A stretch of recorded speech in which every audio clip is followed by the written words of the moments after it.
इसमें से ये जो दोनों अल्फाज हैं, ये इन दोनों जगहों पर ये दोनों बहुत अजीब अंदाज में है कि जिस पर ये समझ में आता है कि ये ज़बूर कुछ मुख्तलिफ है बाकी तमाम किताबों से। जैसे वही नाजिल हुई, वही नाजिल होने के सिलसिले में जब बाकी किताबें जैसे नाजिल हुई, ज़बूर उससे कुछ मुख्तलिफ तरीके से नाजिल हुई। या नबियों को जो फजीलतें दी गई अलग, एक बास की फजीलत एक पर, बास की दो, ऐसे हज़रत दाऊद की भी कोई होगी लेकिन उसका खास जिक्र किया है। तो इसका मतलब इसकी कोई ख़ास फजीलत ऐसी है कि जो उस अंदाज से मुख्तलिफ है जैसी फजीलतें और प्रेफरेंसेस दूसरे रसूलों और नबियों को दी गई थी एक दूसरे के ऊपर, उससे कुछ मुख्तलिफ है यहाँ पर बात। ये मुख्तलिफ जो है ये नहीं समझ में आ सकी लोगों को। Subscribe the channel and press the bell icon to never miss a video. औज़ु बिल्लाहि मिनश शैतानिर रजीम, बिस्मिल्लाहिर रहमानिर रहीम। फ़बिज़ुल्मिन मिनल्लज़ीना हादू हर्रमना अलैहिम तय्यिबातिन उहिल्लत लहुम व बिसद्दिहिम अन सबीलिल्लाहि कसीरा। वो जो यहूदी हो गए उनके जुल्म की वजह से हमने उन पे तय्यबात हराम कर दी, पाक चीज़ें जो उनके लिए हलाल की गई थी, और इस वजह से कि वो कसरत से अल्लाह के रास्ते से रोका करते थे। काफ़ी दूर से चला आ रहा है तस्करा बनी इसराइल का और यहूदियों का कि उनके जराइम क्या क्या थे जिसकी उन्हें सज़ा मिली, इज्तिमाई कलेक्टिव पनिशमेंट पूरी कौम को। तो एक लंबी तारीख़ थी और उसी में दरमियान में वो हज़रत ईसा वाला हिस्सा आया था जो बहुत तफसील से हुआ। उसकी तफसीलात असल में तो उस पर गुज़री कि उनको सलीब नहीं दी जा सकी, तो वो एक बिटवीन द लाइन जिसे जुमला मोतरज़ा कहते हैं वो था, वो खाली दरमियान में जुमला। और असल में था कि और उनका ये दावा कि हमने ईसा इब्न मरियम रसूलुल्लाह को कत्ल कर दिया, यानी पहचानते थे कि अल्लाह के रसूल हैं, रसूल को कत्ल किया। तो अल्लाह ने फरमाया कि नहीं, कत्ल तो नहीं कर सके, सलीब नहीं दे सके, लेकिन उन्होंने तो अपनी जगह यह हरकत की। और फिर उसके आगे यह है कि उन्होंने अपने ऊपर बहुत सी तय्यबात जो उनके लिए हलाल थी, पाक चीज़ें जो हलाल थी, उन्हें खुद हराम कर लिया था और अल्लाह के रास्ते से रोकते थे कसरत से। देखिए ये गुज़र चुकी इस आयत की तशरीह, लेकिन ये 393 सूरह आल इमरान की आयत नंबर 93, लेकिन बहुत सख्त मसला है ये हलाल और हराम का। और हमारे यहाँ इसकी बहुत ज़्यादा नाफरमानी होती है, इसके ख़िलाफ़ हमारे इल्म वाले अपने ज़माने हरकत में देते हैं बहुत ज़्यादा। नबियों को भी इजाज़त नहीं है, रसूलों को भी इजाज़त नहीं है कि किसी हलाल को हराम कर दें। इस पर बहुत सख्ती की है कुरान ने। इकोनॉमिक मसला पेश आ जाएगा दुनिया के लिए अगर वो चीज़ें हैं जो हलाल हैं वो हराम कर दी जाए। यहाँ हिंदुस्तान में गाय और बैल का गोश्त रोक दिया गया ज़्यादा बड़े हिस्से में, बहुत चंद जगहों पर है, वहाँ पर तो खुद जाकर कहते हैं ये लोग कि नहीं नहीं बंद नहीं करेंगे, हम तुम्हारे लिए बंद नहीं करेंगे। ईस्टर्न स्टेट्स के अंदर मिज़ोरम वगैरह में जा के वहाँ वादे करते हैं ये बैन नहीं होगा। बाकी दूसरी जगहों पर उसके ऊपर बहुत भयानक किस्म के रिएक्शन सामने आते हैं। जितने केसेस सामने आए तकरीबन तमाम झूठे जिनके ऊपर पब्लिक ने इस रिएक्शन अपना दिखाया, ये बताने के लिए कि गाय का गोश्त था। ये तो इसके असरात नज़र आएंगे बहुत अरसे बाद, लेकिन इतना तो हो गया कि उसकी वजह से गरीब लोगों के लिए मुश्किल हो गई। बहुत बड़ी तादाद के अंदर गोश्त महंगा हो गया, कई गुना रेट हो गए और गोश्त महंगा हो गया।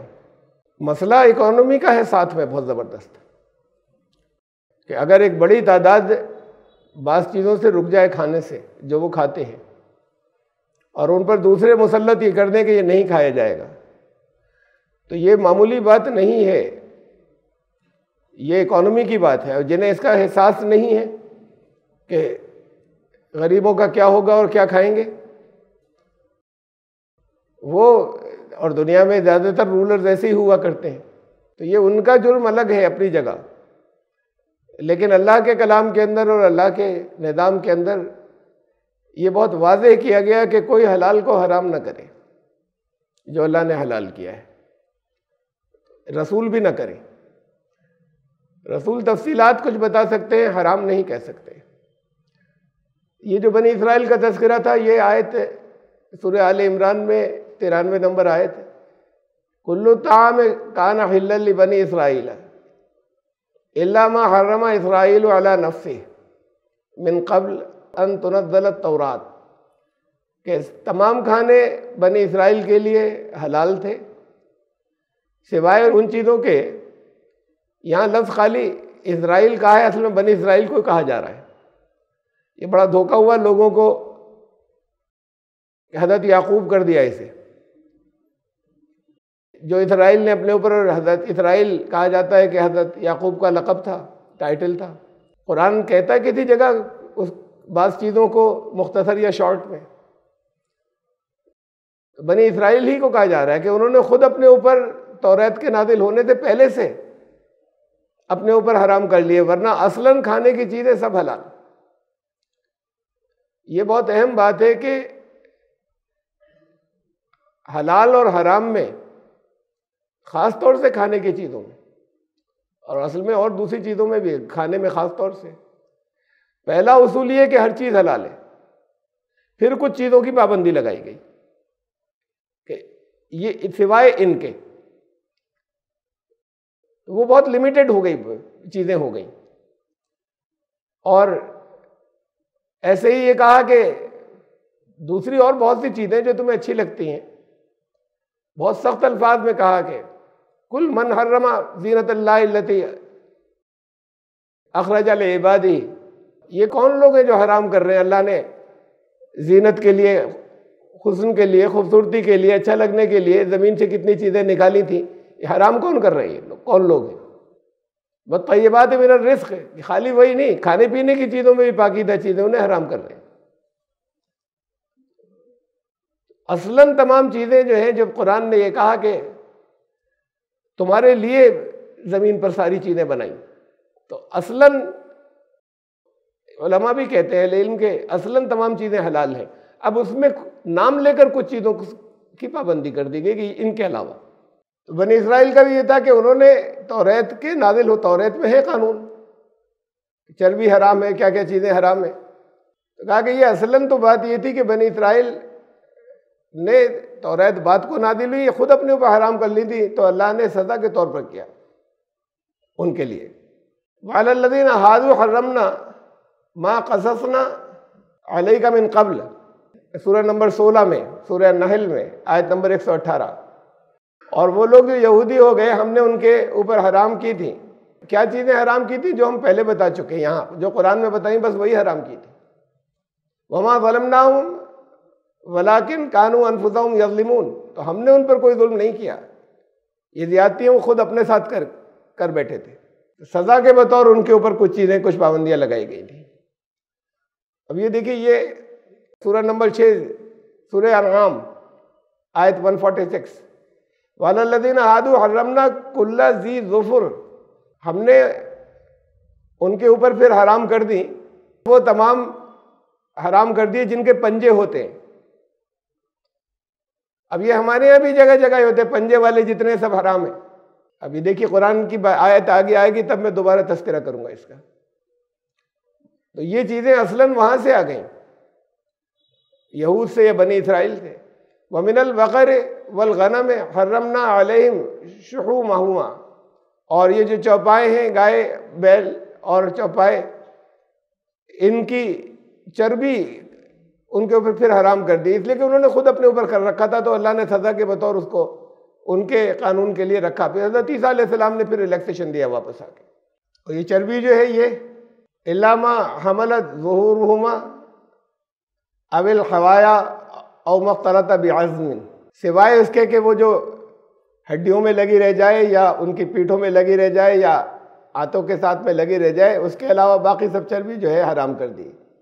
ज़ालिका जज़यनाहुम बिबग़यहिम, ये जो उनकी नाफरमानी थी, सरकशी थी, ये उसकी वजह से, ये उसका बदला था जो जिसकी वजह से किया था।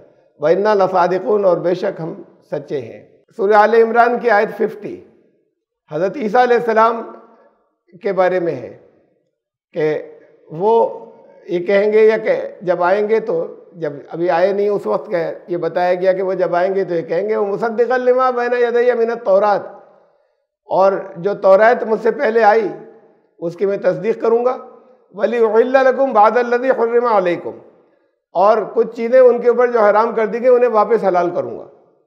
तो अब ये देखिए कि ये हराम किस लिए की गई हैं अल्लाह की तरफ से। जो अल्लाह ने तमाम चीज़ें पैदा की इंसानों के लिए, उसमें से कुछ हराम की इसलिए कि वो अपने आप में नापाक है या बहुत नुकसान पहुँचाने वाली चीज़ें हैं या फी नफ्सी नापाक हैं, तो उनके बुरे असरात मुरतब होते हैं या बॉडी पर, जिस्म पर, और या सोचने के अंदाज के ऊपर या नफ्सियाती तौर पर। तो फिर वो पिछले लोगों के लिए भी नुकसानदेह थी अगर आज के लोगों के लिए है। जो चीज़ें आज के लोगों के लिए नुकसान की नहीं, पिछले लोगों के लिए भी नहीं थी। तो ऐसा नहीं है कि जब पहले कुछ चीज़ें हलाल थी वो बात को हराम कर दी गई, पहले कुछ हराम थी वो बात को हलाल कर दी गई। ये तो यकसर रहेगी बात। शराब अगर हराम है तो पहले भी हराम थी। ऐसा थोड़ी कि पहले नुकसान नहीं पहुंचाती थी और पहले नापाक नहीं थी और अब नापाक हो गई और अब नापाक हो गई और अब नुकसान पहुंचाने लग गई। फिर ये पाबंदी जो है वो हज़रत ईसा अलैहिस्सलाम के जरिए अल्लाह ने फिर बात को उठाई। ये उनकी सज़ा के तौर पर फिर बहुत सी चीज़ों से उनको रोका गया था कि ज़िंदगी बहुत तंग हो जाती है। ये ज़िंदगी इन्होंने मसलन जैनियों के यहाँ बहुत चीज़ें जो है बहुत बड़ी तादाद, यानी ज़्यादा चीज़ें अगर खाने की लिस्ट बनाई जाए क्या चीज़ें खा सकते हैं तो उसमें 75% चीज़ें नहीं खा सकते, मुश्किल से 25% चीज़ें खा सकते हैं। ये अगर सारी दुनिया पे, जैनी तो हैं कितने से, हिंदुस्तान में 1% भी नहीं है, बाकी दुनिया में तो कोई उनकी फिगर ही नहीं है किसी तरह की। अगर ये दुनिया के ऊपर लागू कर दिया जाए, तमाम दुनिया के ऊपर, तो हंगामा हो जाए, तो सब कुछ खत्म हो जाए लोगों के लिए खाने की चीज़ें। हर जगह लोग जो हैं वो फाके मरने लगे। लेकिन फिर उन पाबंदियों को कि वो पाबंदी नहीं कर पाए जो पाबंदियां उन्होंने अपने ऊपर लगा ली। अब उसमें से बहुत बड़ा हिस्सा तो यहीं पर इस्तेमाल करते हैं, ये आलू खाते हैं ये सब मना था इनके यहाँ। जितनी चीज़ें ज़मीन के अंदर से निकाली जाती हैं, बहुत लंबी तफसील है, और वो इस्तेमाल करते हैं। बहुत कम चीज़ें रह गई जिससे अब भी रुके हुए हों। और वहाँ जितने ही जाते हैं, उनकी अक्सरियत जितने ही बाहर निकल जाते हैं हिंदुस्तान से, जैनी ये सब अपने, ये तो मीट भी खाते हैं, गोश्त भी खाते हैं। मेरी कई से मुलाकात हुई, जो बाहर गया वो खाते हैं, वहाँ निकल गए तो ये पाबंदियाँ खुद अपने ऊपर नहीं झेल पाए, ये अपने ऊपर बर्दाश्त नहीं कर पाए। सूरह तहरीम की आयत, पहली ही आयत, नबी को भी हक नहीं है। या अय्युहन नबी लिमा तुहर्रिमु मा अहल्लल्लाहु लका, ए नबी तुम्हारे लिए अल्लाह ने जो हलाल किया है तुम हराम कैसे कर सकते हो। कोई चीज़ नापसंद है नहीं खाते, इसमें कोई हर्ज नहीं किसी के लिए। ये इंसान की फितरत है, बात चीज़ें अच्छी लगती हैं, बात नहीं। हलाल हराम की बात अलग है कि अपने ऊपर ये पाबंदी लगा ले, पसंद है लेकिन ये पाबंदी लगा लेंगे नहीं खाऊंगा। कोई मजबूरी अगर तिब्बी है, मेडिकल कोई अगर एडवाइस है किसी चीज़ के खिलाफ, तो ठीक है भाई ये तकलीफ है मुझे, इस वजह से नहीं खाता, मना किया गया है। लेकिन कोई चीज़ नॉर्मल है, सेहत के लिए ठीक है, खाते हैं, और अपने ऊपर पाबंदी लगा दी कि मुझे अब नहीं खाना है। ये हमारे सूफिया से, जो मौजूदा दौर के सूफिया हैं, यानी सूफीज़्म जहाँ से, तसव्वुफ जहाँ से उसके अंदर गुलू हुआ और ज़्यादतियाँ हुई, तो वहाँ उसमें ये है कि वो अमाल और अशगाल और उससे ये होता है, और उसके अंदर गोश्त खाना मना, और इतने दिन ये तमाम चीज़ें, ये पाबंदियाँ अपने ऊपर जो खुद से लगाते हैं, आयत करते हैं। कुरान ने कहा कि रसूल को हक नहीं है कि ए नबी तुम उन्हें कैसे हराम कर सकते हो उन चीज़ों को जो अल्लाह ने तुम्हारे पर हलाल की है। तो ये सिर्फ अल्लाह का हक है हलाल और हराम को डिक्लेयर करना या बताना, उसके अलावा इसे कोई नहीं करेगा। अब तमाम ईमान लाने वालों से कहा, ए ईमान लाने वालों, या अल्लज़ीना आमनू ला तुहर्रिमू तय्यिबाति मा अहल्लल्लाहु लकुम वला तातदू, जो अल्लाह ने पाकीदा चीज़ें अच्छी लगने वाली, जायके में अच्छी लगती हैं, फ़ायदा भी करती हैं, अल्लाह ने तुम्हारे लिए हलाल की हैं, वो तुम हराम मत करना अपने ऊपर। वला तातदू, और ये ज़्यादती हो जाएगी, ये हदों से निकलना हो जाएगा अगर करोगे तो। तो ये मत करना, इन्नल्लाह ला युहिब्बुल मुअतदीन, अल्लाह ऐसे लोगों को पसंद नहीं करता जो हदों से निकल जाते हैं। ये लिमिट्स को क्रॉस करना है, ये उनका हक नहीं है। बड़ी लंबी फहरिस्त है हमारे यहाँ हराम की, बहुत लंबी, खाने पीने की चीज़ों में भी जो डिक्लेयर की गई, जिनके साथ में लफ्ज़ हराम आया। मुझे नाम याद नहीं आ रहा, उनसे पूछा गया कि फलां चीज़ जो है वो हलाल है या हराम है। बड़ी नाराज़गी चेहरे के ऊपर जाहिर हुई, बहुत गुस्सा चेहरे के ऊपर, और उन्होंने कहा कि अल्लाह और अल्लाह के रसूल सल्लल्लाहु अलैहि वसल्लम ने जिन चीज़ों के साथ लफ्ज़ हराम इस्तेमाल किया उसके सिवा कोई चीज़ हराम नहीं। तो इस पर लोग क्यों तरह तरह के ये सवालात करते हैं। ये इलाकों की, अपने एरिया की पसंद नापसंद होती है। किसी एरिया में कोई चीज़ खाई जाती है, किसी दूसरे एरिया में नहीं खाई जाती, तो उसमें फितरी तौर पर आप वो उससे घिन आती है या नहीं अच्छा लगता लोगों को, है ये खाते हैं लोग, और उनके अब डेलिकेसीज होती हैं। तो ये चीज़ जो है ये लिमिट कर रही है। जो अल्लाह ने तुम्हारे लिए चीज़ें रखी हैं उसे तुम समेटते जा रहे हो, कम करते चले जा रहे हो अपने लिए।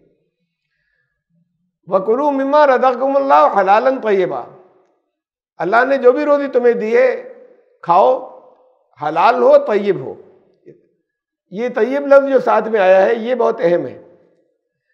हलाल का रिवर्स या उल्टा तो हुआ हराम। अच्छा, हराम किसे कहते हैं? हराम कहते हैं जिन चीज़ों से रोका गया हो। रोकना दो वजह से होता है। कहीं किसी चीज़ से रोका जाता है, भाई जूते लेके मत जाइए मस्जिद में। कहीं किसी चीज़ के से रोका जाता है उसके तकद्दुस की वजह से, उसकी रेस्पेक्टेबिलिटी की वजह से। कहीं कुछ चीज़ों से रोका जाता है उनकी बुराई की वजह से। दोनों के लिए लफ्ज़ हराम आता है। मस्जिदुल हराम, काबे को, कि वहाँ पर बहुत सी चीज़ें जो है उनसे रोक दिया गया है, वहाँ भी लफ्ज़ हराम है। और ये वो चीज़ें जो खाने पीने में बुरी हैं या कहीं आमाल के अंदर कहीं उसके अंदर बुरी हैं, उनसे रोका गया, वो भी हराम। तो लफ्ज़ ये कॉमन है, दोनों जगह आते हैं। असल जिन चीज़ों से रोक दिया गया, रुकावट डाली गई, तो ये तुम हलाल खाओ और तय्यब खाओ। ये तय्यब लफ्ज़ साथ में आया है। वो चीज़ें हो सकती हैं जो तुम्हारे मिजाज के मुताबिक नहीं हो, अच्छी नहीं लग रही, नागवारी हो रही है, नागवारी हो रही है और खाते रहे तो उससे सेहत के लिए कोई बहुत अच्छी चीज़ नहीं है। लगातार खाते रहे, दवा के तौर पे कोई चीज़ खा लें तो खा लें। उसके अलावा ये है कि फिर एरिया की पसंद नापसंद है। बात चीज़ें ऐसी हैं कि जो कुछ है उनसे थोड़े बहुत नुकसान होते हैं या हो सकते हैं। तय्यब खाना ये साथ में कहा, लेकिन हराम नहीं कहेंगे। अगर तय्यब नहीं है तो उसे हराम नहीं कहेंगे। जनरल रिकमेंडेशन ये कि हलाल में ये देख लेना कि पाक साफ भी हो, भाई इसको देख लेना, ये जनरल रिकमेंडेशन है। अभी देखिए लिस्ट आएगी और बड़े सख्त अल्फाज के साथ में है क्या चीज़ें हराम की गई हैं। वत्तकुल्लाह अल्लज़ी अंतुम बिही मुमिनून, अल्लाह की नाफरमानी से बचो अगर तुम ईमान वाले हो। ये है बहुत बड़ी अहम आयत है, बहुत सख्त आयत है सूरह अनाम की। कुल, रसूल से पहले खिताब तो रसूलुल्लाह सल्लल्लाहु अलैहि वसल्लम से था कि तुम कह दो, ऐलान कर दो, ला अजिदु फीमा उहिया इलैया मुहर्रमन अला ताइम यतअमुहु, जो वही अल्लाह की तरफ से मेरे पास आई है उसमें तो कोई खाने वाला जो कोई चीज़ खाता है, मुझे तो कोई चीज़ हराम मिलती नहीं। अब इससे ज़्यादा ऐसे अल्फाज कौन से होंगे, इल्ला, सिवाय, अब आगे आ रहा है तो गिना दी बस ये चीज़ें। इन चीज़ों के अलावा जो अल्लाह ने मेरी तरफ वही की गई है, मुझे कुछ भी नहीं मिल रहा खाने की चीज़ों में हराम। फिर ये लंबी लिस्ट कहाँ से आती है? सिवाय अयकुना मैततन, मुर्दार हो यानी पहले से मर गया हो, और दमन मसफूहन, या खून जो बहता हुआ हो। अगर जानवर के ज़बह करने के बाद कुछ लगा रह जाता है उसकी बात नहीं है। और लाहम खिंजीरिन, या खिंजीर का गोश्त, फ़इन्नहु रिज्सन, कि वो तो नापाक है, गंदगी है। और फिस्कन उहिल्ला लिगैरिल्लाह भी, चार चीज़ें उससे मुताल्लिक़ खा, और जो मटीरियल या मादी, और ये भी जो है ये हदों को तोड़ना है कि अल्लाह के सिवा किसी और से मंसूब किया जाए किसी खाने पीने की चीज़ को, तो वो भी हलाल नहीं है।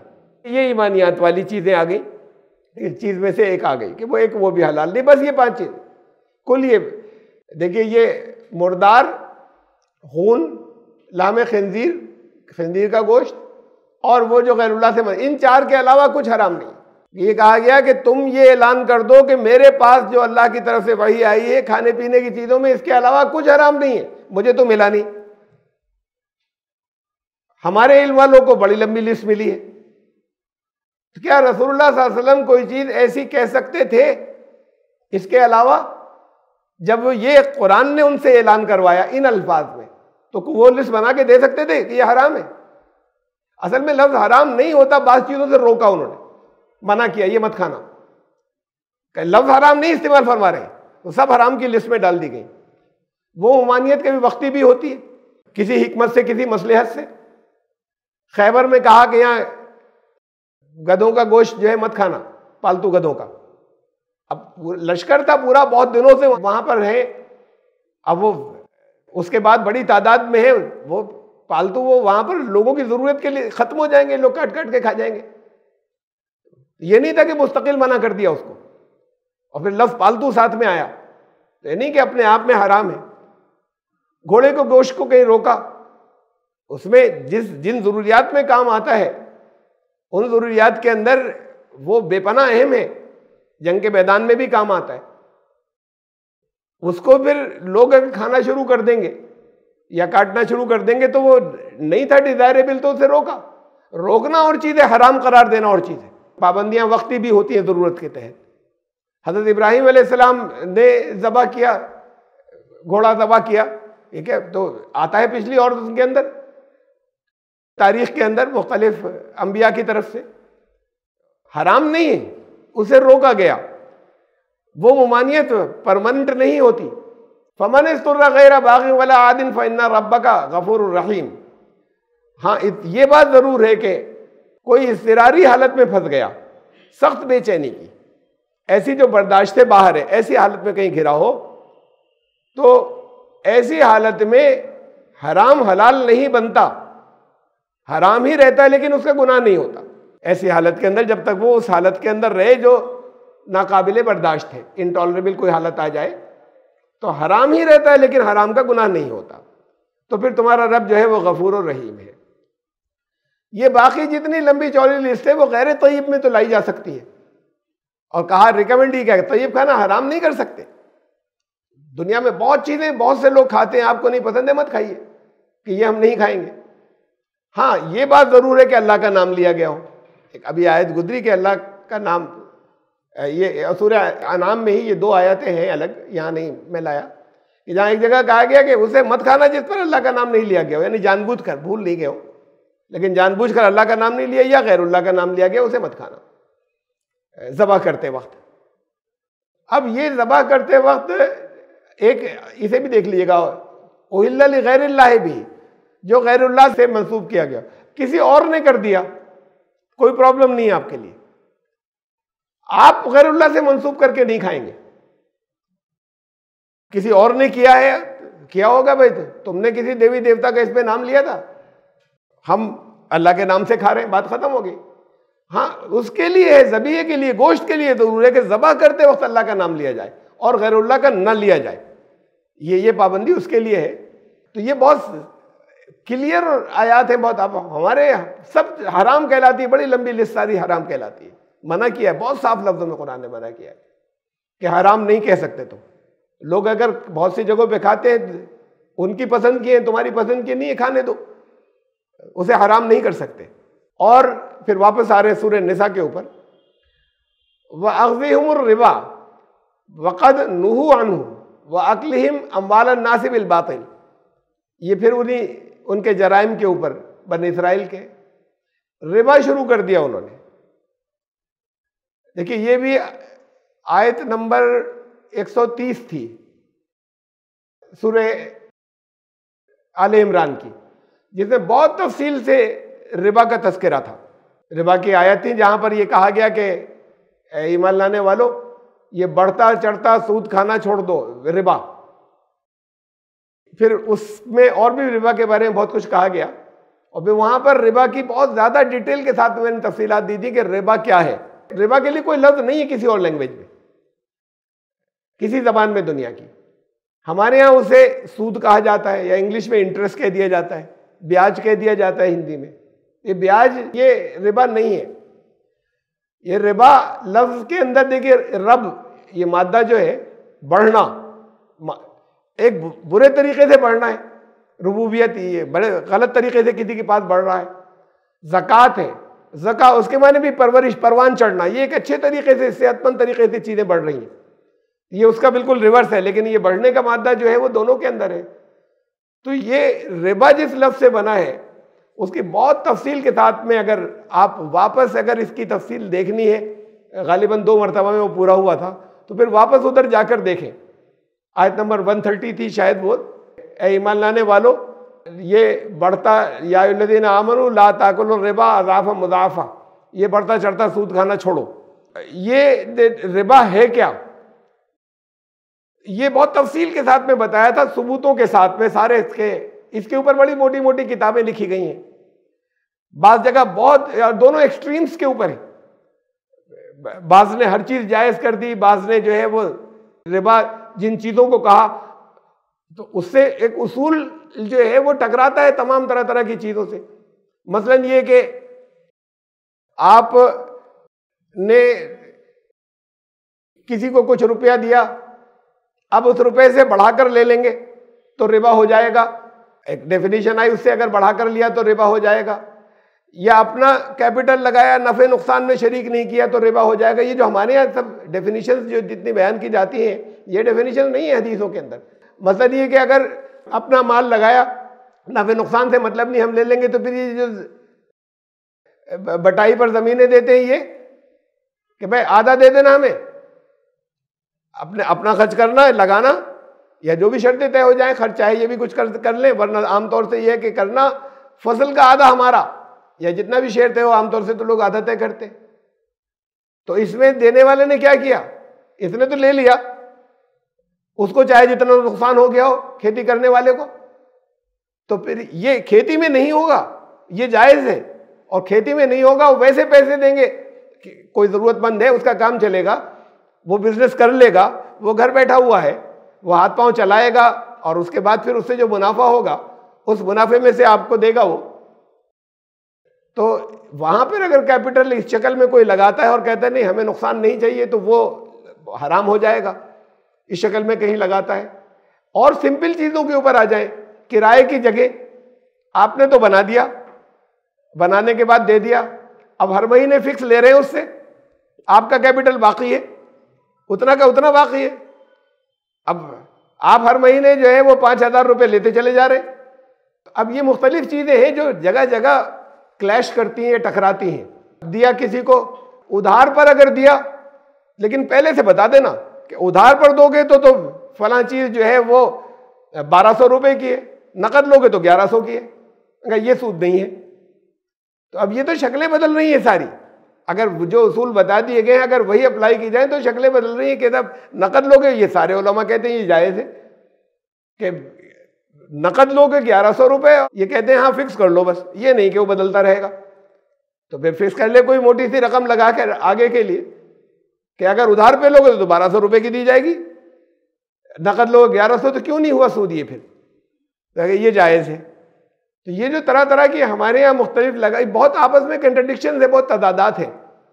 मैंने बहुत तफसील के साथ में, बहुत डिटेल के साथ में उसे रखा था और सबूतों के साथ में रखा था। कुरान के तमाम बहुत से उसूल जो है वो सामने रखे थे, और उन सबको रखने के बाद फाइनली जो डेफिनेशन एक दी थी कि रिबा किसे कहेंगे, ये थी डेफिनेशन। और इसको फिर मैं ये कहूँगा कि ये तो एक डेफिनेशन फाइनल निकल कर आई थी, लेकिन आप वापस जाकर अगर इस मौजू को किसी के जहन में वाज़े नहीं है तो उसे सुनिए ज़रूर, और तफसील के साथ में सुनिए कि कोई व्यक्ति, कोई शख्स या कोई इंस्टीट्यूशन किसी पॉवर्टी लाइन के नीचे वाले को, ये अमीर को दे नहीं होगा, यानी पॉवर्टी लाइन से ऊपर है उसको दे रहा है तो कोई बात नहीं, कर्ज दे रहा है तो या पैसे दे रहा है, लेकिन ये इसमें एक्सप्लॉयटेशन शामिल है, उसे रोका गया है। असल चीज़ ये है, इकॉनमी के अंदर चीज़ें बढ़ती हैं पैसे एक दूसरे को देने से, और माल वो दूसरा जाकर अगर कहीं लगाए तो इससे इकॉनमी इंप्रूव होती है, अक्सर उसका भी फायदा होता है अगर बिल्कुल नाअहल नहीं है जो लेकर गया। लेकिन ये अगर कहीं किसी कोई पॉवर्टी लाइन से नीचे है, अगर उसको अगर दिया जा रहा है बहुत ऊंची शरह सूद पर, बहुत ऊंचे रेट ऑफ इंटरेस्ट पर या कंपाउंड इंटरेस्ट पर, सूद दर सूद, कि वो जितना इसके ऊपर सूद लगेगा वो अज़ाफ़ा मुज़ाफ़ा से निकला ये सूद दर सूद, कि कोई जितना, अब उसके बाद सूद दर सूद कभी महीने का भी होता है, कभी साल का भी, कि उसके बाद फिर जितना हो गया अब उसके तुमने वापस नहीं किया, अब हमारा कर्जा बढ़ गया सूद मिलाकर, अब असली कैपिटल वो माना जाएगा, अब उसके ऊपर सूद लगेगा। वो हो या सिंपल रेट ऑफ इंटरेस्ट हो, कंपाउंड नहीं हो लेकिन बहुत हाई रेट ऑफ इंटरेस्ट हो, बहुत ज्यादा हाई किसे कहेंगे, ये हर जमाने का और हर दौर का मेयार तय करेगा कि हाई किसे कहेंगे और नॉर्मल किसे कहेंगे। और इसके साथ देखिए कर्ज भी है, ऐसे कहीं मुनाफे के लिए या बिजनेस के लिए दे रहा है तो तब नहीं सूद होगा, किसी गरीब को भी दे रहा है उसका भी फायदा होता है उसके अंदर। लेकिन अगर कोई किसी को कर्ज देता है, गरीब को कर्ज देता है, पॉवर्टी लाइन से नीचे वाले को, और उसमें वो रेट ऑफ इंटरेस्ट बहुत ऊंचा हो या कंपाउंड इंटरेस्ट लगा देता है, तो अब ये तो हुई बेसिक। अब उसके बाद फिर इनमें से कोई एक शर्त हो, ये तो सारी हो, नीचे वाली में से कोई एक शर्त अगर भी हुई, साथ में कंडीशन और पूरी हो गई अगर, तब वो रिबा होगा। या तो कर्ज लेने वाला मजबूर हो, मजबूर होकर ले रहा है, एक ये कि अपने काम के लिए बहुत मजबूर नहीं था लेकिन बहुत मजबूर था, उसके साथ में उसके पास मोटे रेट ऑफ इंटरेस्ट के साथ में दिया जा रहा है उसको, तो एक्सप्लॉयटेशन से रोका है कुरान ने। या तो वो मजबूर हो, या कर्ज की वापसी में बहुत सख्ती की जा रही हो, या देने वाले की नीयत माल को हड़पने की हो। ये सब सूद खाने वालों, ये जो महाजन होते हैं, ये चीजें शामिल होती हैं कि माल हड़पना है, ये अपना हो जाएगा। तो इनमें से कोई एक शर्त पाई जाती हो, कर्ज हो, ऐसे लेन देन के अंदर जो है वो इंटरेस्ट नहीं होगा। कर्ज दिया गया हो, उसको दिया गया हो जो पॉवर्टी लाइन से नीचे है, और फिर अगर या वो मजबूर हो लेने के ऊपर, घर के हालात नहीं थे, खाने को भी नहीं था, और बहुत सी सख्त मजबूरियां आ सकती हैं, किसी के इलाज के लिए पैसे नहीं था, मजबूर है लेने पर, तो वहां ऐसी हालत के अंदर अगर ऊंचे रेट ऑफ इंटरेस्ट के ऊपर कोई दिया जा रहा है तो वो तो मजबूर होकर ले लेगा, लेकिन वो एक्सप्लॉयटेशन है। मजबूर नहीं है, लेने आया है, तो क्यों लेने आया वे, और मजबूर नहीं है इससे, तो फिर लेने आया अपने प्रॉफिट या अपनी कुछ चीज़ों के लिए लेने के लिए आया। या ये कि कर्ज के, फिर ये कि अगर उसकी वापसी में बहुत ज़्यादा सख्ती, गरीब आदमी है तो नहीं, उसकी सख्ती नहीं हो, और देने वाले की नीयत माल हड़पने की नहीं हो, ये चीज़ें अगर नहीं है तो फिर वो रिबा नहीं है। तो ये बहुत, उसमें हमने कुछ अहादीस भी कंसीडर की थी और कुरान शरीफ की बहुत सी आयात को रखकर फिर ये रिबा की डेफिनेशन जो है उनसे अखज़ की थी। तो उसे अगर आप सुनेंगे वहाँ पर तो फिर ये समझ में आ जाएगा। तो इससे रोका गया है, निज़ाम दिया गया, उसके मुकाबले में मदद का दिया गया, दिल बड़ा करने का दिया गया। वरना फिर ये कि जितनी तय की जाती हैं उसमें मुख्तलिफ तरीके की चीज़ें जो जायज़ की गई हैं वो सब टकराती हैं, क्लैश होते हैं आपस में। फिर उन्हें अजीब अजीब से नुक्ते निकाल के बड़ी बारीकी साबित किया था, नहीं ये इसलिए जायज़ है, ये फलां बात इसलिए जायज़ है वरना वो सूद हो जाता। तो ये है रिबा की डेफिनेशन, जिसके लिए कहा कि ये लोग जो है ये रिबा, उनके रिबा की वजह से, और वाकलिहिम अम्वालन नास बिल बातिल, लोगों का माल बातिल तरीके से खाते थे, हड़प, ये धोखे से, यानी जो जायज़ नहीं था इन अंदाज में लोगों के माल हड़पते थे। तो इस वजह से वातदना लिल काफिरीन मिनहुम अज़ाबन अलीमा, तो ऐसे कुफ्र करने वालों के लिए हमने तैयार कर रखा है दर्दनाक अजाब। लाकिन रासिखून फिल इल्म मिनहुम वल मुमिनून युमिनून बिमा उन्ज़िला इलैका वमा उन्ज़िला मिन क़ब्लिक, लेकिन उनमें जो इल्म में बिल्कुल पुख्ता है, जो इल्म में बहुत पुख्ता है, तो फिर उनको ईमान ले आना चाहिए। तो देखिए या नहीं कहा, और कहा है वो जो इल्म है उनमें बहुत पुख्ता है और फिर वो ईमान ले आए। ईमान लाना किसे कहते? उस पर ईमान लाए जो तुम्हारी तरफ नाजिल किया गया, यानी ये आखिरी रसूल पर ईमान लाना जरूरी है, आखिरी किताब पर भी ईमान लाना जरूरी है, उस पर ईमान लाए जो तुम्हारे ऊपर नाजिल किया गया। वमा उन्दिला मिन क़ब्लिक, और कब उससे पहले जितनी किताबें आई उन सब पर भी ईमान लाना जरूरी है। तो वो ये अगर इसके लिए तैयार हो, अब ये बनी इसराइल हजरत ईसा पर ईमान नहीं लाए, या हजरत ईसा के बड़े सख्त दुश्मन थे, या यहूद, अब तक वो चीज़ें हैं मौजूद। मैंने एक रुदास सुनी, एक यहूदी थे और वो उनकी समझ में आया और इस्लाम कबूल करने की। तो वो राइटर है जिनसे ये पूछा गया था, उन्होंने बताया कि उनका इसरार इसमें था कि बस इन्हें नहीं मानूंगा मैं, जीसस क्राइस्ट को, बाकी सबको, कुरान को, मोहम्मद रसूलुल्लाह था, इनको नहीं मानूंगा। ये इतनी नफरत, इतनी दिल के अंदर इतनी मुखालफत उनके अंदर बैठी हुई थी। कहा कि नहीं ला, तुम्हारा नहीं होगा, ईमान में नहीं आ सकते तुम, ये सारी नफरत निकालनी होगी, सब पर ईमान लाओ। तो पिछलों पर ईमान और आखिरी रसूल पर ईमान। देखिए ये इसमें बस यहीं तक आया ना, जो तुम्हारी तरफ भेजा गया और उससे पहले, ये नहीं कहा कि उसके बाद भी जो कुछ आएगा उस पर ईमान लाना है। तो फिर यहीं पे ये वादे हो गया कि इसके बाद जो कुछ भी आएगा, कोई अगर उसे मानता है कि ये अल्लाह की तरफ से आया तो वो झूठ। रसूलुल्लाह सल्लल्लाहु अलैहि वसल्लम के बाद कोई अगर नबूवत का दावा है तो ये आयत भी वाज़ेह कर रही है कि ये ईमान उन लोगों का सिर्फ मोतबर होगा, वो ईमान लाए रसूलुल्लाह सल्लल्लाहु अलैहि वसल्लम पर और सारे रसूलों पर, कुरान पर, तमाम किताबों पर। इसके बाद अगर कोई किसी किताब का दावा आ रहा है, इसके बाद अगर किसी रसूल का दावा आ रहा है, तो वो फिर ईमान के दायरे में नहीं होगा, वो ईमान के दायरे से खारिज होगा। अब वो कहते हैं बाद के आने वाले बहुत से, हम मानते हैं कुरान भी अल्लाह का कलाम है, लेकिन ये कलाम भी हम पर नाजिल हुआ। तो ऐसे जितने गिरोह हैं जो ये कहते हैं वो सब बातिल है। हद ये है आखिरी कि जो तुम्हारी तरफ भेजा गया और तुमसे पहले जो कुछ भेजा गया अल्लाह की तरफ से आया हुआ हो, ये नहीं कि वो लोगों ने ऐसी दावा कर दिया गया हो। इतने हिस्सों के ऊपर ईमान, इसके बाद की कोई चीज जो है वो ईमान से अलग है, फिर वो ईमान के दायरे के अंदर नहीं है। वल मुकीमीन सलात वल मुतून ज़कात वल मुमिनून बिल्लाहि वल यौमिल आखिर, और सलात का निज़ाम कायम करें।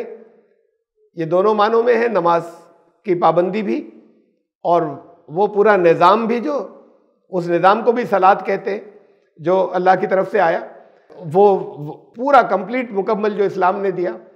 वल मुतून ज़कात, ये जिनके ऊपर ज़कात ड्यू होती है उसके ज़कात की अदा करने वाले भी, और वो उस निज़ाम को कायम करने वाले जिसके अंदर फिर ज़रूरतें लोगों की सारी पूरी हो जाएं।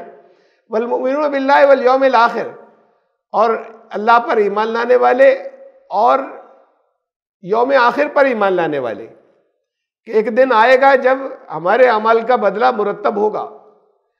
ये लफ्ज़ आखिर जो है, ये इसे आखिरा बना, ये हर आने वाला पल पहले वक्त की, पिछले जो वक्त गुजरा उसकी आखिरत होती है। अमाल का नतीजा फौरन के फौरन मिलता है, उसी वक्त, उसी लम्हे, लेकिन वो जाहिर होने से रोक दिया जाता है।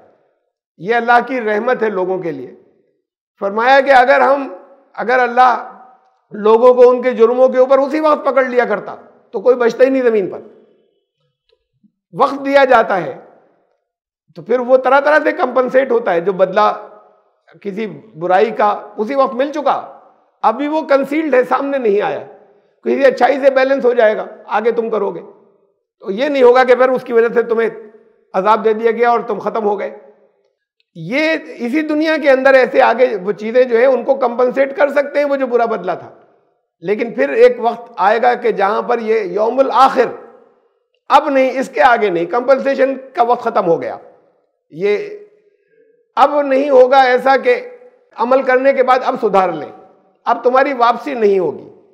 वहां एक वक्त आएगा, वो आखिरी दिन होगा इस जमीन पर, वो आखिरी दिन होगा जमीन के ऊपर, इसी जमीन के ऊपर, तो वो आखिरी दिन होगा। उस आखिरी दिन तक की ये बात है कि उस आखिरी दिन में ईमान रखें कि फिर उसके बाद कोई मौका नहीं मिलेगा और हमारे अमाल का जितने भी एक्यूमुलेट होकर आए उसका बदला मिलेगा। उलाइका सनउतीहिम अजरन अज़ीमा, तो वो हैं जिनको हम उजरत उनकी जो है ज़बरदस्त बड़ी उजरत देंगे और जल्दी ही देंगे। इन्ना औहैना इलैका कमा औहैना इला नूह वन नबिय्यीन मिन बादिह, देखो जैसे हमने तुम्हारी तरफ वही भेजी, ऐसे ही हज़रत नूह अलैहिस्सलाम की तरफ भेजी थी। ये सबसे पहले साहब शरीयत रसूल थे हज़रत नूह अलैहिस्सलाम, उससे पहले ये ज़ाब्ते क़वानीन नहीं थे। वन नबिय्यीन मिन बादिह, और उनके बाद आने वाले जितने भी नबी हैं, देखिए पहले नहीं कहा इसलिए कि उससे पहले शरीयत नादिल नहीं हुई है। तो हमने जैसे तुम्हारी तरफ ये ज़ाब्ते कायदे कानून भेजे, ऐसे ही हज़रत नूह अलैहिस्सलाम की तरफ भेजे थे और उनके बाद आने वाले नबियों की तरफ भेजे थे। कुछ नाम लिए यहाँ पर, वहैना इला इब्राहिम व इस्माइल व इसहाक व याकूब वल अस्बात, और हमने ऐसे ही वही की थी इब्राहिम अलैहिस्सलाम के ऊपर, इस्माइल अलैहिस्सलाम, हज़रत इसहाक, हज़रत याकूब अलैहिस्सलाम, और उसके बाद फिर और उनकी नस्ल में जो आए नबी दूसरे, उनकी तरफ ऐसे ही जैसे तुम्हारे ऊपर वही की है। व ईसा व अय्यूब व यूनुस व हारून व सुलेमान, और ईसा व अय्यूब व यूनुस व हारून व सुलेमान अलैहिस्सलाम, ये बहुत से नाम यहाँ पर आए। वातैना दाऊद ज़बूरा, और हज़रत दाऊद को ज़बूर दी थी।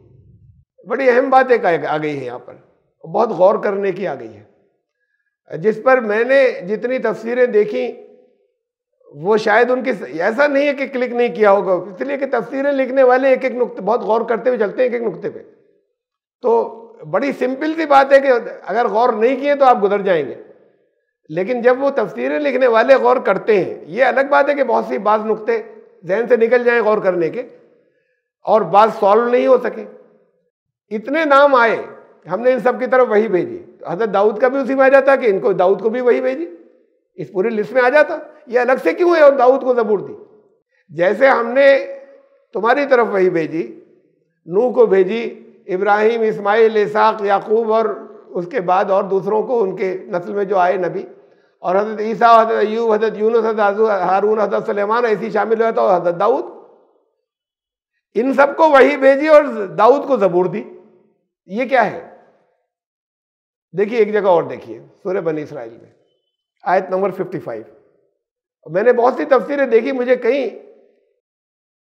उनकी लोगों की तरफ से ये नहीं मिला कि इसका मफहूम क्या है।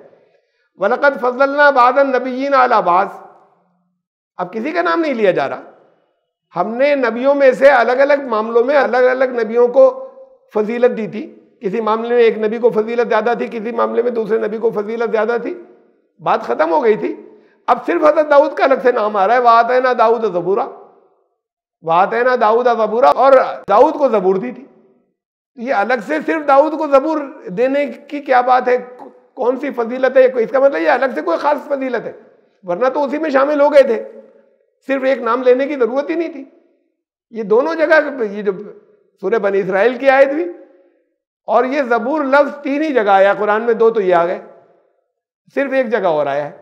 इसमें से ये जो दोनों अल्फाज हैं, ये इन दोनों जगहों पर, ये दोनों बहुत अजीब अंदाज में है कि जिस पर ये समझ में आता है कि ये ज़बूर कुछ मुख्तलिफ है बाकी तमाम किताबों से। जैसे वही नाजिल हुई, वही नाजिल होने के सिलसिले में जब बाकी किताबें जैसे नाजिल हुई, ज़बूर उससे कुछ मुख्तलिफ तरीके से नाजिल हुई, या नबियों को जो फजीलतें दी गई अलग, एक बास की फजीलत एक पर, बास की दो, ऐसे हज़रत दाऊद की भी कोई होगी लेकिन उसका खास जिक्र किया है। तो इसका मतलब इसकी कोई ख़ास फजीलत ऐसी है कि जो उनसे उस अंदाज से मुख्तलिफ है जैसी फजीलतें प्रीफरेंसेस दूसरे रसूलों और नबियों को दी गई थी एक दूसरे के ऊपर, उससे कुछ मुख्तलिफ है यहाँ पर बात। ये मुख्तलिफ जो है ये नहीं समझ में आ सकी लोगों के। हमारे एक जगह तर्जुमानुल कुरान के अंदर मौलाना आज़ाद ने, उन्होंने बड़ी तरह एक्सट्रीम की एक बात लिख दी है, काफ़ी, जैसे मैं कहता हूँ कि एक इंतहा पर एक बात पहुँच गई। उन्होंने लिखा है तफसील के अंदर हज़रत दाऊद के बारे में कि हज़रत दाऊद जो है वो, उन्होंने बनी इसराइल की जो मौसीकी थी, म्यूज़िक थी, उसको उन्होंने तदवीन की, उसकी ऑर्गेनाइज किया, यानी उसको सिस्टमेटिक बनाया, बाकायदा एक फ़न ईजाद किया, और बहुत से फ़न आलात मौसीकी, बहुत से म्यूज़िकल इंस्ट्रूमेंट्स जो है वो उन्होंने बहुत से ईजाद किए हज़रत दाऊद ने। और वो अल्लाह ने जो उनको कलाम भेजा था, उस कलाम को उन्होंने नगमों की शक्ल में लिख लिया था, और वो उन्हें उन इंस्ट्रूमेंट्स के साथ गाते थे। और अच्छा, गाते होंगे इंस्ट्रूमेंट के साथ, लेकिन उन्होंने फिर वो बाकायदा बहुत से म्यूजिकल इंस्ट्रूमेंट्स उन्होंने ईजाद किए, फैलाए। बनी इसराइल में जो कुछ भी म्यूजिक तरह की चली आ रही थी उन सबको उन्होंने ऑर्गेनाइज भी किया और तदवीन भी की। ये मौलाना आज़ाद ने लिखा है तर्जुमा कुरान में। तो अब ये तो बहुत ज़्यादा ज्यादती हो गई, बहुत आगे बढ़ गए कहीं। इतनी बात ज़रूर है कि उन्होंने इस पर यह सोचा कि कुछ ना कुछ फ़र्क है। ये चीज़ें कहाँ से निकाल रहा है वो फ़र्क में, ये निकलती हैं वहाँ से जब हम ज़बूर में जाते हैं।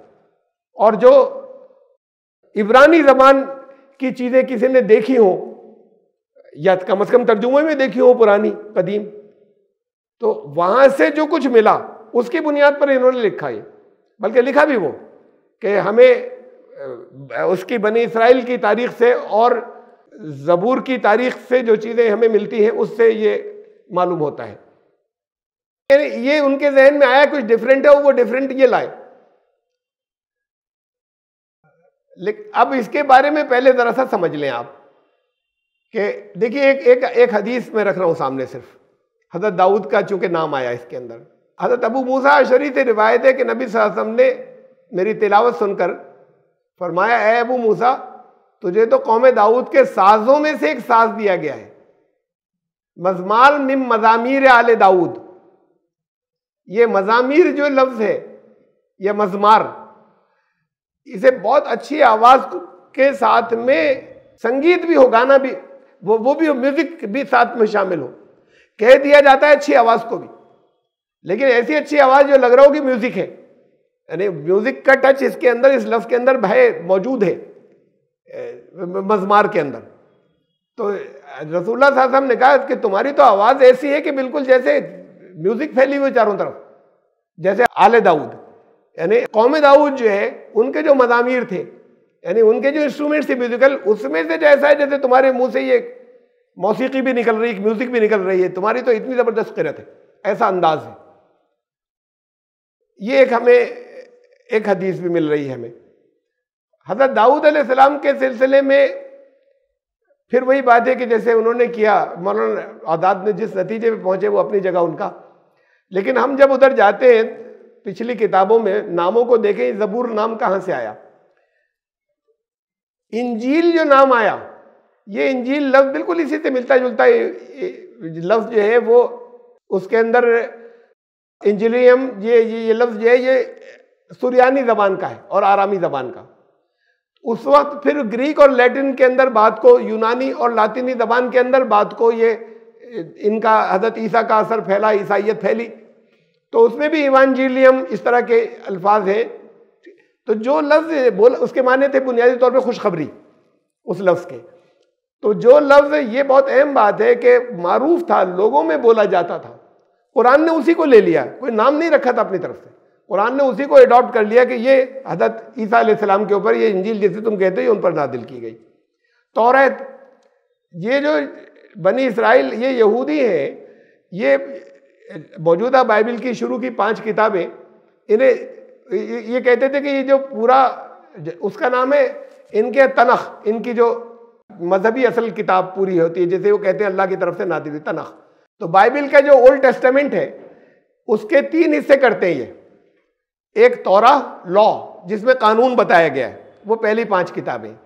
फिर एक जो है वो उसका, ये देखिए ये लफ्ज़ भी इब्रानी ज़बान के अंदर बिल्कुल वैसा ही है, लगभग वैसा है जैसा अरबी में है, नबीयीन, ये नबीयीन, इन क्या है नबीयीन इब्रानी ज़बान के अंदर के नबियों। तो अब एक तारीख आई है अंबिया की उसके अंदर, इन 5 किताबों के बाद ओल्ड टेस्टामेंट के अंदर। और उनका तीसरा हिस्सा है कुतुबीन, यानी तमाम किताबों, जैसे कुतुबीन आपके कुरान के अरबी ज़बान के अंदर है तमाम किताबों पर। तो ये इसके ये 3 हिस्से करते हैं उस तनख के। तनख यूँ समझ लिए मोटा मोटा था कि ये 3 चीज़ें जब आ गई तो वो तनख हो गया। अब ये बिल्कुल एग्जैक्टली वो नहीं है जो इनकी ओल्ड टेस्टामेंट जो ईसाई लोग छापते हैं, पुराना अहदनामा, लगभग ऐसी है, तकरीबन ऐसे है, थोड़ा सा फ़र्क है। फिर उसमें कहीं कहीं इस लफ्ज़ के अंदर उसे भी शामिल कर लेते हैं, वो तो बेपनाह वसी है और बहुत आगे तालमुद, वो तालमुद आज तक लिखी जा रही है। इनके जितने उलमा फ़ुक़हा हैं, जितनी चीज़ें उसके अंदर भरते रहते हैं, वो सब यहूदियत का हिस्सा बनती चली जाती है, वो जारी है। उसके अंदर तरमीमें जो है तालमुद के अंदर एडिशंस, ये वैसी है जैसे हमारे फ़ुक़हा जो कुछ कहते चले जाते हैं वो दीन बनता चला जाता है आगे। तो इसी तरीके से चीज़ें बहुत सी सोच सोच के वो अपने लाते रहते हैं। तो इनके पूरे दीन में फिर उसके जब 3 हिस्से करते हैं, वो हिस्सा जो लॉ कहलाता है, कानून, वो तौरात है। तो तौरात लफ्ज़ के माने इनके लॉ के थे। कुरान ने वही लफ्ज़ लिया जो इन्होंने बोला था और उन्होंने कहा, जो उनके यहाँ मारूफ था तौरात, वही लफ्ज़ ले लिया तौरात के। मूसा अलैहिस्सलाम को तौरात दी गई। अब जब हम ज़बूर पर आते हैं, भाई कुरान का लफ्ज़ पहले से राइज नहीं था दिया पढ़ी जाने वाली चीज़, और दुनिया में इससे ज़्यादा कोई किताब नहीं पढ़ी जाती या कोई कलाम नहीं पढ़ा जाता जितना कुरान पढ़ा जाता है। लेकिन इससे पहले की जो किताबें, उसमें अब ये ज़बूर जब हम आते हैं तो ज़बूर, इनका ज़बूर लफ्ज़ ना इब्रानी में मिलता है, ना यूनानी में, ना लातीनी में, ना इन लोगों के यहाँ ये ज़बूर लफ्ज़ इस्तेमाल होता था। तो ये ज़बूर कुरान ने कहाँ से दिया? अगर इस्तेमाल ही नहीं होता था, उनकी हिस्ट्री में नहीं है, उनके किसी जगह ये लफ्ज़ नहीं है। और ये कहा कि तुम्हारे ऊपर ज़बूर नाजिल की, ये दाऊद के ऊपर ज़बूर नाजिल की। देखिए, ज़बूर लफ्ज़ के माने है किताब, लिखी हुई किताब। हज़रत मूसा को बुलवाया, अलवाह दी, वहां बुलाया तूर पहाड़ पर, अलवाह दी, तख्तियां, उन पर लिखवाया, वहां लिखवाया गया, हज़रत मूसा ने लिखा उसे। तो लिखी हुई चीजें, लिखे हुए अहकाम ले आए। ये थे 10 कमांडमेंट्स लिखे हुए, 10 जिसे कहते हैं अहकाम अशरा, वहां से ले आए। ये पूरी तौरात नहीं थी, वो नाजिल होता रहा वक्तन फवक्तन, उनके ऊपर जो कुछ नाजिल होता रहा वो लोगों को बताते रहे। उसमें तरतीब नहीं होती, जिस मौके पे जो कुछ सिचुएशन पेश आई, अल्लाह की तरफ से हुक्म आया, वो लॉ का हिस्सा बनता चला गया। एक खास तरतीब नहीं चल रही है। हज़रत ईसा अलैहिस्सलाम थे, हज़रत ईसा अलैहिस्सलाम कहीं कुछ लिख नहीं रहे बैठे हुए, ना दूसरे लोग जो है वो कुछ लिखा करते थे, लिखने का सिस्टम ही नहीं था। वो बोलते हैं, सुनते हैं, बहुत से लोग मानते हैं, बहुत से नहीं मानते, बहुत से को याद हो जाता है क्या बोला उन्होंने। यही तरीका था मुख्तलिफ लोगों का, इसीलिए यहाँ पर ये आयत चल रही थी पहले कि जैसे वही तुम्हारी तरफ की, ऐसे ही हज़रत नूह की तरफ की थी कि मुख्तलिफ मौक़ों के ऊपर जो ज़रूरतें पेश आती थी हुक्म आ जाता था। ऐसे ही हज़रत इब्राहिम पे की, ऐसे ही हज़रत इस्माइल पर, इसहाक़ पर, हज़रत याकूब पर, हज़रत यूनुस पर, हज़रत हारून पर, इन सब के ऊपर जो और नाम लिए, इन सब के ऊपर वही ऐसी आती थी कि जब ज़रूरत होती थी। ऐसा नहीं होता था कि तरतीब से कोई, जैसे आजकल की किताबें होती है, ऐसी कोई किताब दे दी जाए लिखवा के। ये तो बस वो 10 कमांडमेंट्स तरतीब से लिखवा के दे दिए गए थे जब वो उनको बुलाया था तूर पहाड़ के ऊपर, तो तख्तियों के ऊपर या अलवाह के ऊपर। अब ये उससे मुख्तलिफ है। ज़बूर कहते हैं लिखी हुई किताब को अरबी ज़बान के अंदर। तो इनको हज़रत दाऊद को ये पूरी जैसे एक साथ लिखवा दी गई हो, लिखना जानते थे, उनको डिक्टेट कर दी गई हो, लिख दी गई। अच्छा, ज़बूर को जब हम देखते हैं जो मौजूद है आज, वो ऐसे ही है कि जैसे एक एक नगमे हैं बहुत से, या गीत उसे वो लोग कहते हैं, या हम छोटे छोटे टुकड़े कह लें। वो टुकड़े जो है वो छोटे छोटे से ज़्यादातर अल्लाह की हम्द में है, इस्तग़फ़ार में है, कुछ हिकमत की बातें भी हैं उसके अंदर, और कुछ इनके गुनाहों की भी कि ये किया, ये किया, ये किया, मैं सबसे गुनाहों से पनाह मांगता हूँ, बनी इसराइल ने ये किया, इन्होंने ये किया, ऐ खुदा मेरी मदद को आ। तरह तरह की कहीं पर अल्लाह से दुआएं हैं उसके अंदर, बाज़ जगह इस्तग़फ़ार है। ये 150 है, 150 है ये उसके अंदर, जिसे हम ये कहें कि 150 नगमे उसके अंदर, ये नगमे लफ्ज़ इनके यहाँ इस्तेमाल किया जाता है, ये यहूदियों के यहाँ, उसके लिए कि ये पूरी तो एक ज़बूर जो है इसके अंदर ये बहुत से नगमे हैं। तो 150 है वो नगमे। बाइबल में बाकी सारी किताबें तो के अंदर तो चैप्टर्स होते हैं, ये जो है ये चैप्टर्स नहीं होते, ये मज़मूर होते हैं। लफ्ज़ उर्दू में या उर्दू बाइबल में मज़मूर आएगा या सॉन्ग्स आएगा। तो ये जो है 150 के करीब थे। ये वही का तरीका मुख्तलिफ था, जैसे बाकी सब रसूलुल्लाह सल्लल्लाहु अलैहि वसल्लम को वही जैसे ज़रूरत पेश आती थी वैसे वैसे कलाम नाजिल हो जाता था। वो अरेंजमेंट जो है, ये अरेंजमेंट बात को किया गया, यानी बात से मतलब जब आता था तो फिर अरेंज करा देते थे, इसे कहाँ रख लें या कहाँ पर लिख लें, लेकिन वो नाजिल होने में कोई अरेंजमेंट नहीं था। जिस वक्त जो ज़रूरत होती थी उसके हिसाब से चीज़ें आ जाती थी। हज़रत दाऊद को इससे मुख्तलिफ दिया गया, इसलिए कि जब उन्हें पढ़ते हैं तो वो पढ़ने में उनमें एक तरतीब है।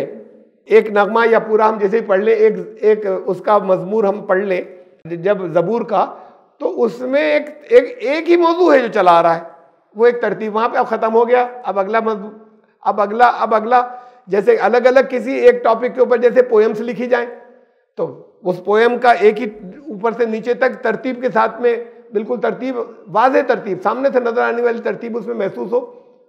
तो ये अंदाज ज़बूर का मुख्तलिफ है। ये हो सकता है कि उनको ज़बूर जो है वो वही भेजी अल्लाह ने और उनको लिखवा दी गई हो और उनको पूरी लिखवा कर ऐसे दे दी गई हो। तो ये वही का तरीका इससे मुख्तलिफ हो, बाकी नबियों से मुख्तलिफ।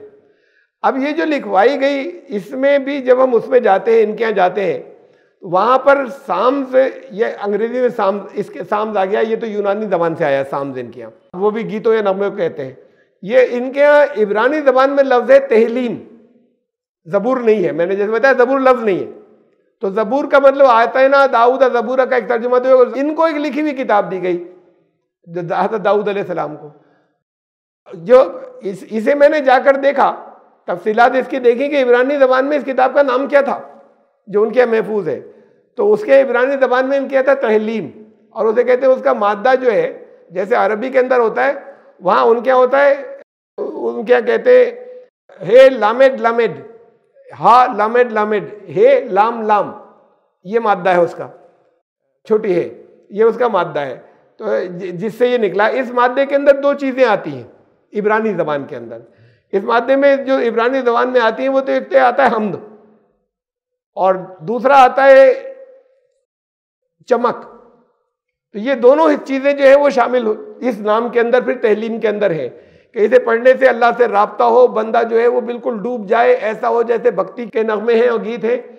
और हदीसों में आता है कि हज़रत दाऊद, या कुरान में कि हज़रत दाऊद जब तौरेत पढ़ा करते थे और तो सब मशहूर हो जाते थे, जैसे शहर फैल गया, और पहाड़ और परिंदे और ये सब ऐसा था कि जैसे वो सब साथ में गा रहे हों उनके।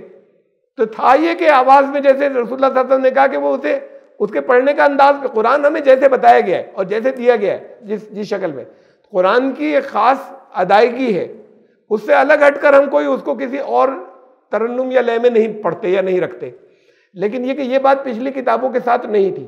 तो हज़रत दाऊद अलैहिस्सलाम जो है वो उसे सॉन्ग था या गाते थे और सब मशहूर हो जाते थे। ऐसी उनकी आवाज़ के अंदर इतनी ज़्यादा वो थी कि पूरा समा बन जाता था हज़रत दाऊद। जब ये चीज़ें ये हदीस में है, ये कुरान में है, ये दोनों बातें। तो ये जो अलग अलग, फिर हम ये कह लें कि गाते थे, फिर ये गीत है अलग अलग जो है और बड़े अच्छे हैं। इसमें जब आप इंग्लिश और उर्दू के या किसी और लैंग्वेज के ट्रांसलेशन देखेंगे तो वो तो नहीं महसूस होगा, ट्रांसलेशन के अंदर नज़्म नहीं महसूस होगी, वज़न नहीं महसूस होगा। लेकिन हिब्रू ज़बान के अंदर वो बहुत ही खूबसूरत गीत हैं, अल्लाह की हम्द के गीत हैं, जिसे हम भजन कह लें यहाँ की ज़बान के अंदर, जैसे भजन होते हैं बिल्कुल डूब जाने वाले, इस्तिग़फ़ार के हैं, दुआओं के हैं, तरह तरह के, ये पूरी ज़बूर है सारी। तो उसमें लॉ नहीं है। ये तो कहा गया कि ये हराम चीज़ें ये थी, ये मूर्ति पूजा हराम थी, ये थी, इन लोगों ने किया, लेकिन लॉ नहीं आया कि आज से हराम किया जाता है। वो तो चली आ रही थी, तौरेत से चली आ रही थी चीज़ें, उसका तज़किरा तो आया। तो ये जो है ये तकरीबन 150 में से 100 के करीब ये जो अलग अलग जिसे हम मज़मूर कह रहे हैं, वहाँ पर ये लफ्ज़ लिखा हुआ है मज़मूर लफ्ज़ है वहाँ। अब उसे इंग्लिश में इन्होंने सॉन्ग्स कर लिया है मज़मूर में इस मादे के अंदर आता है, यही जो हदीस में है ये मज़मार, तो ये मज़मार लफ्ज़ आता है। तो इसके मादे के अंदर ये म्यूज़िक है साथ में शामिल। इससे ये बात कि मौलाना आज़ाद के उसमें आई। और फिर ऐसा भी होता है कि देखिए बहुत उसकी बात है ये, यानी वहशत मुसलमानों को हो जाए इस बात से हो कि कुरान शरीफ के साथ में हमारे यहाँ कोई तसव्वुर नहीं, म्यूज़िक तो सोच भी नहीं सकते, तसव्वुर भी नहीं कर सकते कि साथ में हो। लेकिन मुख्तलिफ कौमों में चला आ रहा है, ऐसा नहीं होता कि उससे कोई नुकसान होता है या उससे कुछ अच्छा नहीं लगता। मसलन ये जो सिख हैं इनके यहाँ, और ये भी जो गुरु ग्रंथ है, गुरु ग्रंथ पूरा का पूरा तकरीबन वो बस अल्लाह की तारीफ़ में है, खुदा की तारीफ़ में, और उसकी कायनात को उसने बनाई हो क्या किया, ज़्यादा बड़ा हिस्सा इसके अंदर है, बहुत, यानी यूँ समझ लीजिए कि 90% तो यही है उसी के अंदर। बात कुछ और चीज़ें हैं जो गुरुओं की जितनी उसके अंदर वाणी है वो। अब इसे ये साज पर गाते हैं अलग से, और उस साज पे गाते हैं तो लोगों को इससे ऐसा नहीं होता कि म्यूज़िक के ये साज के साथ में, जिससे वो उनका मुकर्रर है साज उसका, ये नहीं कि हर म्यूज़िक के ऊपर गा दें उसे। तो उसके साथ जब वो गाते हैं, रबाब कहते हैं उसे, उसके साथ जब वो गाते हैं तो वो अकीदतमंद जो है वो उसके ऊपर आंखें बंद करके वो झूमते रहते हैं और अकीदत बेपनाह पैदा होती है और वो चीज़ें उनके दिल में उतरती हैं। ऐसा नहीं होता कि वो म्यूज़िक उन्हें ख़राब कर रही हो। और जब उसके बगैर गाएं तो लोगों के अंदर वो कैफियत नहीं पैदा होती। अगर वो जो उसके ख़ास म्यूज़िक है उसे एसोशिएट कर लिया है जहनों ने, तब वो कैफियत नहीं पैदा होती। ऐसी बहुत से भजन है, लोग अगर वो कुछ म्यूज़िक के साथ में होते हैं तो लोग डूब जाते हैं, आंखें बंद करके डूब जाते हैं उसकी याद में, उसकी तारीफ़ के अंदर, और वो एक पाकीज़गी पैदा होती है उल्टे अंदर, नुकसान नहीं होता उससे। इतनी बातें मैं कह रहा हूँ, इसमें यहाँ पर मैं ये टॉपिक नहीं ले रहा यहाँ, म्यूज़िक बड़ा लंबा टॉपिक है। अगर मैं म्यूज़िक की, इस पर इख्तिलाफ है उलमा में। जदीद उलमा तकरीबन सारे जो हैं वो कहते हैं कि नहीं, म्यूज़िक हराम नहीं है, म्यूज़िक मना नहीं है। म्यूज़िक के इस्तेमाल है, अच्छा इस्तेमाल अच्छा है, बुरे इस्तेमाल बुरे हैं। यूसुफ अल-क़रज़ावी मौजूदा दौर के सबसे बड़े फ़क़ीह हैं, वो उन्होंने ये कहा कि इसका अच्छा इस्तेमाल ठीक है, इसका बुरा इस्तेमाल जिससे कि फुहाशी फैले, बुराई फैले, दिल में कोई ऐसे जज्बात पैदा हो जो हैजान करने वाले हों, भड़काने वाले जज्बात को, वो उस तरह की म्यूज़िक बनाए, और बाकी अच्छे इस्तेमाल के लिए जायज़ है। उनके यूसुफ अल-क़रज़ाई साहब ने ये कहा, जो बहुत बड़े फ़क़ीह हैं। उसके अलावा फिर बहुत बहसें हैं, जो बात के करीब के दौर के जितने भी, कुछ और ज़रा सा पहले के भी बात क़दमा भी, जो उसे जायज़ करार देते हैं। उसमें इमाम गज़ाली सबसे पहले थे कि उसका अच्छा इस्तेमाल ठीक है और उसके बुरे इस्तेमाल गलत है, और बाकी बड़ी सख्ती के साथ में सब कहते हैं, उनके अलावा ख़ास तौर से कदीम जितने भी हैं, कि नहीं बिल्कुल हराम है। और हदीसें बड़ी तादाद के अंदर है जिसमें उसका म्यूजिकल इंस्ट्रूमेंट का जिक्र है। अब उसमें आता है कि नहीं वो क्योंकि हदीस में जिक्र है तो दफ जायज़ है और नहीं जायज़ है। भाई कहीं लिखा कि और नहीं जायज़ है, दफ जायज़ है, या वो जायज़ है डफली जिसे कहते हैं, गोल सी होती है, उसमें एक आध छोटे छोटे से कुछ वो भी लगे होते हैं जो बजते हैं घुंघरू से, साइड में ज़रा से लगे होते हैं, वो डफली जिसे कहते हैं, वो हाथ में पकड़ कर यूँ हिलाते हैं। डफली जायज़ है और दफ जायज़ है, भाई इसके अलावा नहीं जायज़ है। अब रसूलुल्लाह सल्लल्लाहु अलैहि वसल्लम ने तो कह करके कि क्यों नहीं हो रहा यहाँ पर, ये बच्ची की रुखसती की अंसार को पता थी कि इसके साथ में एक गाने और बजाने वाली क्यों नहीं भेजी। औरत वहां से आ रही है, एक औरत थी साथ में जाती थी मैदान जंग के अंदर, वो जो फिर कहीं पर जब रिलैक्स हो रहे तो उन लोगों को एक जोश पैदा होता था, उस तरह के जोशीले गाने गाना वाना। अब उसके लिए प्रोफेशनल होती थी, आमतौर से औरतें होती थी और प्रोफेशनल होती थी वो। ये आम जो रेस्पेक्टेबल फैमिलीज के जो है वो नहीं ऐसे गाते बजाते थे, वो उसके लिए रखे जाते थे, लोग एंजॉय करते थे, या उसका जोश पैदा होता था उससे उनके अपने अंदर। अब वो उसने कहा या रसूलल्लाह मैंने मन्नत मानी थी कि अगर इस ग़ज़वे इसके अंदर हमें कामयाबी मिली तो मैं दफ बजाकर आपको गीत सुनाऊंगी। तो रसूलुल्लाह साहब ने कहा तुमने मन्नत मांगी थी तो सुनाओ। अब वो सुना रही थी, तो अब उसके साथ में ही अपने दफ बजा के हज़रत अबू बकर आए, एक तरफ बैठ के देखा रसूलुल्लाह सल्लल्लाहु अलैहि वसल्लम हैं तो कुछ नहीं कह रहे, तो कोई बात नहीं, एक तरफ बैठ गए। हज़रत उमर जैसी आए, उसने जल्दी से अपने नीचे रखा, उसके ऊपर बैठ गई, वो दफ के ऊपर, और चुप बैठ गई। तो मुस्कुराए रसूलुल्लाह सल्लल्लाहु अलैहि वसल्लम। एक दो नहीं, बहुत वाक़यात है, नाच के वाक़यात है। अब ये नाच, ये मुख्तलिफ नाच है जो जिनसी जज्बात को भड़काते हैं। हबशियों का नाच हज़रत आयशा को दिखा रहे, और ये तो बुखारी में है, वो मशहूर वाक़या है। मस्जिद नबी के सहन के अंदर हबशियों को बुलाया, वो नाचते थे तो नाच रहे, तो नाच मना नहीं हुआ। ऐसा नाच मना हुआ जो जिसके अंदर वो हो जैसे जिनसी जज्बात भड़कते हो, या कोई फोहश चीज़ें हो या बुरी चीज़ें हो। कहा कि हुज़ूर सल्लल्लाहु अलैहि वसल्लम ने मुझे पूछा कि अभी और, तो उन्होंने कहा हाँ और, फिर जब तक मना नहीं कर दिया थक नहीं गई, जब तक वो दिखाते रहे हज़रत आयशा को। ये हमारे यहाँ जहनों के अंदर सब जो चीज़ें बदल गई हैं, उसमें इन चीज़ों के अच्छे इस्तेमाल म्यूज़िक के सिलसिले में, बस मैं इतनी सी बात और कहूँगा, वक्त ज़्यादा हो गया, कि इतनी सी मैं और कहूँगा कि ये दिमाग के लिए अब आप निकाल कर खूब आजकल तो बड़ी आसानी से मालूमात कर सकते हैं। दिमागी सेहत के लिए बहुत अच्छी चीज़ है, मेमोरी के लिए अच्छी चीज़ है, कोई सेहत के में नुकसान नहीं है, सेहत के बहुत से फ़ायदे हैं। नफ्सियाती साइकोलॉजिकल वेलबींग के लिए बहुत अच्छी चीज़ है। दुनिया में बहुत तजुर्बे किए गए बहुत सी जगहों पर, तो पेड़ पौधों के जब भी तजुर्बे किए गए, और ये ख़ास बात है क्लासिकल म्यूज़िक से बढ़ते हैं आगे, और इससे तो बाज़ औक़ात ये हुआ कि इससे पौधे दूर भागने लगे। ये जो रॉक म्यूज़िक कहलाती है आजकल, जो लोग ये लड़के वड़के पसंद करते हैं ज़्यादा, क्लासिकल म्यूज़िक पुरानी, उससे ये पेड़ पौधे जो हैं उसकी तरफ झुकते हैं, थोड़े दिन में टिल्ट होने लगते हैं अगर किसी तरफ म्यूज़िक होती है तो, और उनकी ग्रोथ बढ़ जाती है, फसल की ग्रोथ बढ़ी। ये बहुत से दुनिया के मुल्कों के अंदर बहुत बड़ी तादाद में तजुर्बे किए गए, और उससे घबराते हैं शोर वाली जो म्यूज़िक है, ये ख़ास तौर से रॉक म्यूज़िक से, और उससे फिर यानी वो तेज़ी नहीं बढ़ती। पेड़ पौधे पसंद कर रहे हैं, इनके लिए तो ख़ास तौर से दवा होती है कि जो ये होते हैं मेंटली रिटार्डेड म्यूज़िक, ये इनके लिए ख़ास तौर से हो। बाकी और मेमोरी के लिए मुफीद होती है, नुकसान नहीं है, सिर्फ फ़ायदे हैं। नुकसान वो है अखलाकी, तो फिर वो म्यूज़िक अलग होती है जो गैर अखलाकी चीज़ों के साथ होती है और उसे बढ़ावा देने वाली है, वो नुकसान है। अब ये ऐसी चीज़ को इस्लाम नहीं रोकता, कुरान ने कहीं कोई तस्करा ही नहीं किया, कहीं किसी जगह कहीं तस्करा नहीं किया। ये अहादीस के अंदर कुछ अहादीस हमें ये भी मिलती हैं जो रोकती है, और बहुत सी अहादीस वो भी मिलती है जो इजाज़त देती है, तो इसलिए इसके ऊपर इख्तिलाफी मसला है। वो तो बहुत ज़्यादा ज़्यादती हो गई कि उन्होंने उसको बाकायदा मुदव्विन किया, हज़रत सुलेमान अलैहिस्सलाम ने वहाँ की मौसीकी को, और फिर उसके आलात बनाए। लेकिन हो सकता है कि किसी उसके साथ में चीज़ों को, उन गीतों को गाते हों और सारे जो लोग जो है मशहूर है, इसलिए कि मना नहीं है, कुरान नहीं कर सकते इसके साथ में। हमारा तसव्वुर ऐसा बन गया कि ये तो बिल्कुल मुमकिन नहीं है, जैसे ये गुरुगन गाते गाते और उससे भक्ति के गीत गाते हैं और उसमें होता तो मुमकिन ऐसा होता हो। तो ये असली ज़बूर लफ्ज़ के साथ में तकरीबन 100 ज़बूरों 100 जो है उस पर लफ्ज़ मज़मूर लिखा हुआ है, बाकी सब पर नहीं लिखा हुआ है कि ये हल्की सी म्यूज़िक के साथ होंगे ये। और फिर ये भी है बात जगह इब्रानी ज़बान में कि ये, और वो ठीक से समझा नहीं जा सका है कि क्या इंस्ट्रक्शंस है उसके लय के इंस्ट्रक्शंस है उसके सांस के, जो जिसे सुर कहते हैं, वो ठीक से समझे नहीं जा सके। तो वो भी साथ में बहुत सी जगहों पर लिखे हुए हैं। बहरहाल ये इतनी बातें मैंने इसके अंदर रखी। और ज़बूर मुख्तलिफ थी, मैं सिर्फ इतना बताना चाह रहा हूँ, इस लिहाज से भी मुख्तलिफ समझ में आ रही है मेरे, किसी ने नहीं कहा कि वो लिखवाई गई, लेकिन मुख्तलिफ थी, वही के तरीक़े में भी मुख्तलिफ थी और पढ़े जाने के तरीक़े में भी मुख्तलिफ थी। ज़बूर के उन्होंने बात है ना दाऊद ज़बूरा, हमने दाऊद को ज़बूर दी। ये हम पहुँचे अभी 163 आयत तक सूरह निसा की, 163, इंशाअल्लाह 164 से फिर शुरू करेंगे। सुभान अल्लाह।